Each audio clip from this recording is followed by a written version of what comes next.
मांगिले जब मना करेलू। भोजपुरी के एकदम घटिया कलाकार जिनका नाम प्रमोद प्रेमी, अवधेश प्रेमी यादव।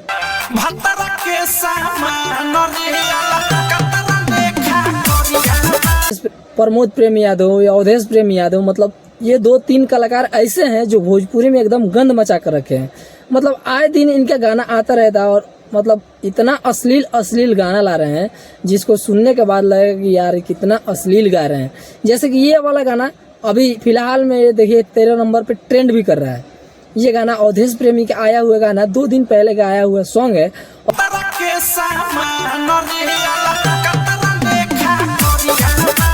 और 13 नंबर पे ट्रेंड भी कर रहा है और व्यूज की बात किया जाए तो 2 लाख प्लस व्यूज होने वाला है। और इसका मतलब बोल सुनिए कितना खतरनाक और कितना अश्लील और अभद्र तरीके से इस गाने को गाए हैं अवधेश प्रेमी यादव।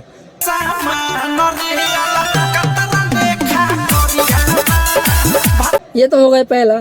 और दूसरे नंबर पे आते हैं हमारे प्रमोद प्रेमी यादव, जो कि भोजपुरी के जाने माने सुपर डुपर स्टार है और अच्छा भी लगता है। उनके मुंह से आवाज़ मतलब अच्छा है, उनका भोजपुरी में आवाज़ अच्छा है, लेकिन वो अपना आवाज़ के इस तरीके से प्रयोग कर रहे हैं कि भोजपुरी में एकदम अश्लीलता परोस रहे हैं।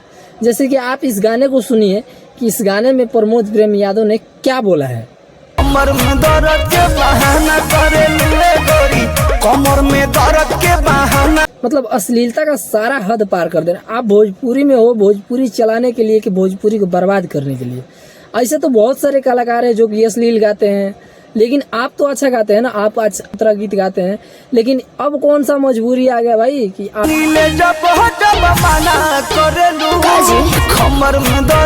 इतने अश्लीलता पे उतर गए।